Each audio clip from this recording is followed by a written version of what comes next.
আজি মোৰ আটাইতকৈ মৰমৰজনীৰ বাৰ্থডে আৰু এইফালে দেখিছেনে মোৰ কাৰণে বাৰান্দাত থিয় হৈ ৰখি আছিল কাৰণ মোৰো অহালত দেৰি হৈ গ'ল। আহিয়ে মোৰ পিঠিত ওলমি ল'লে, মানে তাইক বাৰ্থডে গিফ্ট লাগে আৰু গিফ্ট নিদিয়ালৈকে বোলে মোৰ পিঠিত এনেকৈ ওলমি থাকিব। পাকঘৰলৈ গৈ দেখিলোঁ মায়ে পুৰি বনাই আছিল। সিহঁতৰ ঘৰত আজি তাইৰ বাৰ্থডেৰ কাৰণে এভাগ নামৰ আয়োজন কৰিছিল। যিহেতু ভাদ মাহ আৰু সেইকাৰণে মায়ে পাকঘৰত পুৰি বনাই আছিল। তাইৰ কাৰণে বহুতে কিবা কিবি গিফ্ট লৈ আহিলে। মই ভাবিলোঁ সৰু সুৰাকৈ তাইৰ কাৰণে কিবা এটা লৈ যাওঁ। এই সৰু ল'ৰা ছোৱালীবোৰ যে সৰু সুৰা কিবা এটা পালেই মনত ফূৰ্তি পাই যায় একদম। কথাষাৰ হয়নে নহয় ক'বচোন।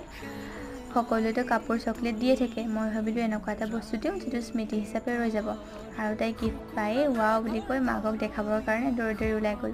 গিফ্টটো পিছে কেনেকুৱা লাগিছে ক'বচোন। আৰু এতিয়া আমাৰ কেক কটাৰ টাইম ষ্টাৰ্ট হৈ গ'ল। আমাৰ কণমানিজনী চাওঁতে চাওঁতে 6 বছৰত ভৰি দিলে। আপোনালোক সকলোৱে আশীৰ্বাদ কৰিব তাইৰ আগন্তুক দিনবিলাক আৰু সুখৰ হয়। আজিলৈ পিছে এৰিছোঁ, বাই।